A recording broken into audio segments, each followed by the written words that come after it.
I'm going to go through and replacing the front wheel bearing on this 2001 Honda Foreman Rubicon. So as you can see, I have this thing quite apart, but that has nothing to do with what we're doing here. So just ignore that the body's off, and I'll set up this camera and see if we can get to it. Pretty obvious. First thing, gonna get this wheel off.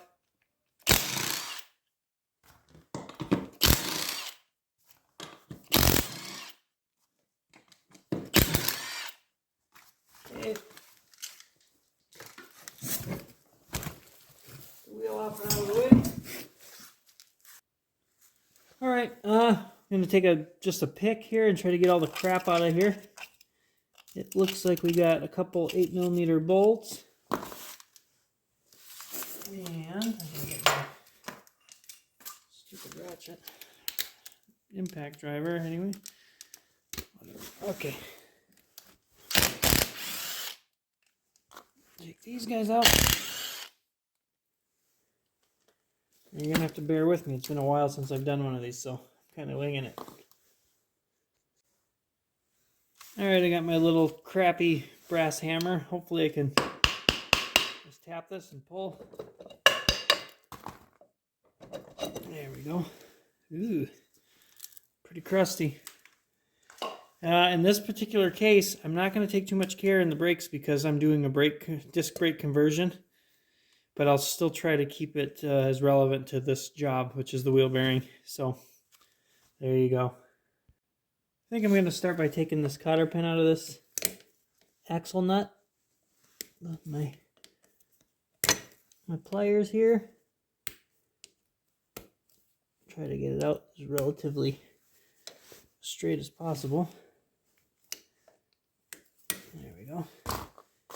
And then, let's see, what size is that? Let's take a guess here. 21. Oh, no. 22. 22 it is. Zip this axle nut off. Okay. Set that aside. Ooh, looks like we can just pull this guy right out of there. We'll have to clean it up so we can make sure we don't get crap in there. And alright, I'm going to take this backing plate or whatever. Take these 4 bolts out. They look like 12mm. Yep.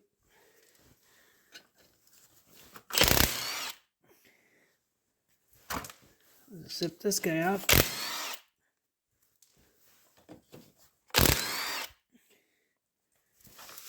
Looks like I got it. All I did was just beat on it all the way around and kind of wiggle it. So it looks like it's almost all the way off. Okay.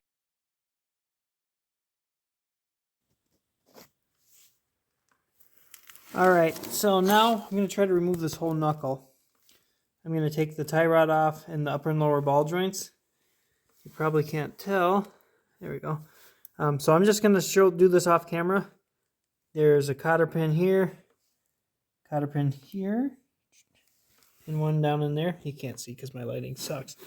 But I'm going to pop these 3 17mm nuts off. You probably don't need to see that. I did want to show you quick. So when I got the tie rod, so far I'm working on the lower ball joint. I took the cotter pin out, and then I just put my wrench on there and then popped it with a hammer to pop these loose.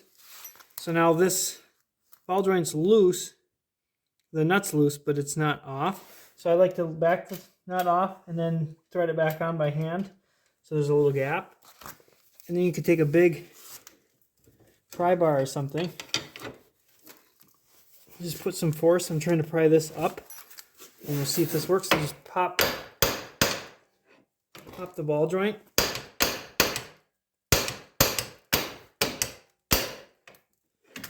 There it went. Then you just unthread that nut. And I like to just put it back on right away. And it may be something similar on the top one. I'll probably end up just hitting it straight down once I get that nut off. Just going to show you an example of what I meant with that loosening these other nuts. Is you just put this on there and And that just helps get it loose. And we'll just pop this guy off. Now you notice this boot's already ripped on this axle. This axle's getting replaced, but if you're not replacing the axle, you just probably want to keep an eye on how tight you're bending this knuckle. Yeah, you don't want to bend that joint too hard and possibly hurt it. And then maybe we could just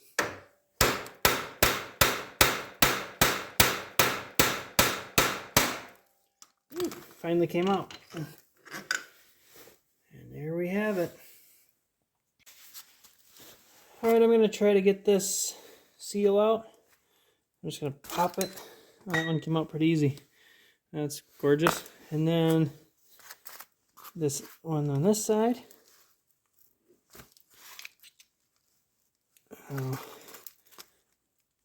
Sometimes they're a pain, sometimes they're alright. I might actually try to just get in on the very edge and deform it so then I can get in there. There we go. Pry it out. And I'm going to clean all this crap out of there. Go on to the next step. Alright, I got some of this crap cleaned out of there, that grease. You'll see this snap ring. What I did first was I took my pry tool and just made sure that they come loose, and it looks like they're coming loose. So I will try to get it out with my really crappy snap ring pliers. Oh, I gotta reverse them, so no I won't. Alright, they're reversed. Let's see if I can do this without dying. Blowing an eyeball out.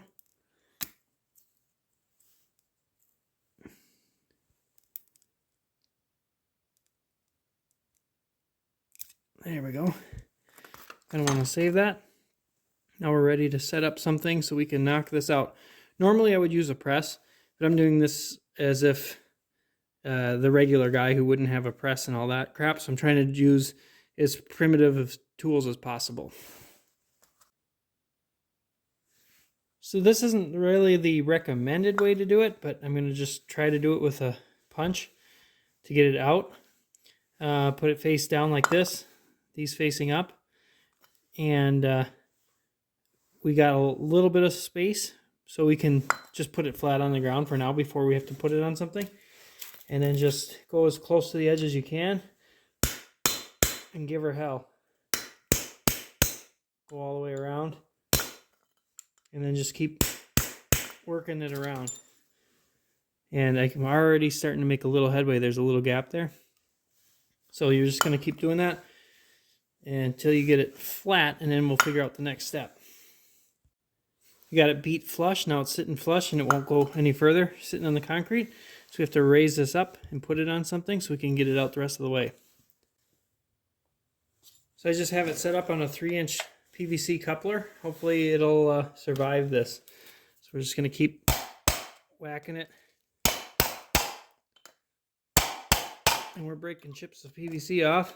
But maybe it'll make it. Bam, look at that. Got her out of there. PVC liked it. Alright, now I'm ready to put the new bearing in. I have this Moose wheel bearing kit. Comes with the wheel bearing and the seals. One thing I did is I took a wire brush on a drill and just went over this just to clean it up. And inside here really lightly, so it's nice and clean. We're going to take our wheel bearing right here. And we're just going to very gently kind of tap it, get it started. And notice which way this is facing. This is down. So just get it started. And we're trying to hit the edge. You don't want to hit the inner race. So just... And this is where I end up using a tool from a kit like this. So this is a kit that has all these little inserts. But you don't need to have that if you want to. Best thing to do is take your old bearing and you grind it, some material off the outer edge. So you can drive it in with the old bearing, and then it won't get stuck in there because you ground off quite a bit of material. If you don't, the old bearing will kind of get stuck in there and you got to beat it out. But I'm going to drive it in with this guy. Found one that's just about the exact same diameter. So I'm going to kind of hold it there and then drive it in. So you just want to make sure it's not going crooked. It's a little crooked, so we got to just coax it back, and we'll knock it in until it's flush and then continue. All right, this is getting nice and flush. So this is where this has to be almost the exact same size, slightly smaller, so it doesn't get stuck. And then we're just gonna keep tapping it in until it stops, and you'll notice the sound will change.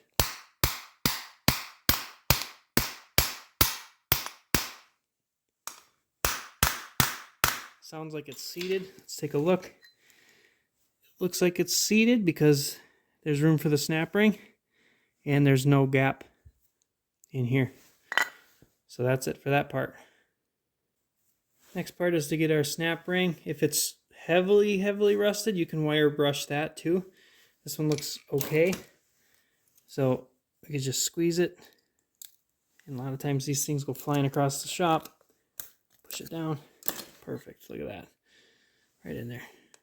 And then just go around. You can even take your finger and just push down and make sure that that's seated in the groove. So there's going to be two seals in this kit. There's going to be one that's just flat. And then there's one that has like this cup.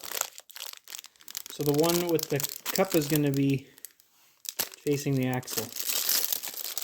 So this will be rubbing against the axle, and then this one will be on the outer part there. Take this flat seal, and this pointed part is facing up. I'm going to take a little bit of grease and rub it on the outer part of the seal here. For now, we're going to be doing more later. So you just kind of set that in there, and then we can take our little brass hammer and just kind of work it around. Just go around.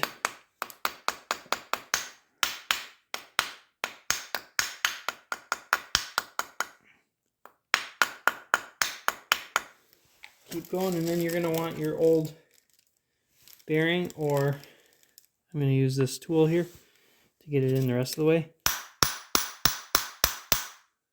And then we're just going to knock that in all the way. That looks like it. I flipped the spindle over, the knuckle over.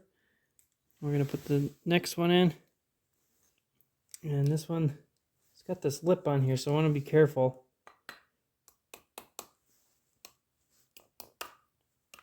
Just tap it in around.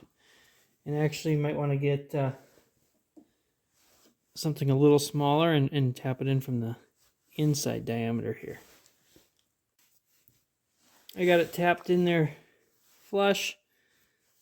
I end up using just one of these inserts and then just lightly tapping around it with a hammer. This is soft and pliable. And while we have this here, we're going to just grease the crap out of this. And then flip it over and grease the crap out of this side too. Included in this kit here is this seal. I didn't know what it was too at first, but in here, right in there, is where that seal was. So I just flipped it over, and then I just got in there with a screwdriver and knocked it out. And you're going to want to push that in before you put this whole thing back together. So you just grease up the seal and then just tap it in flush here. And that should be it. That's as far as you really need to know for installing the bearing, and then you just reverse, the procedure and put everything back together. Make sure that you have this greased really good in there, so then when the axle sits in there, it's nice and lubricated. But just reverse your steps and put her back together, and let her buck. And once you put this guy back in here, you're going to want to, I just cinched up this nut with the impact gun really gently. You're going to want to torque it to spec. And I didn't look up the spec yet because I'm not doing that at this time. So you'll have to look it up. And then go ahead and put everything back together.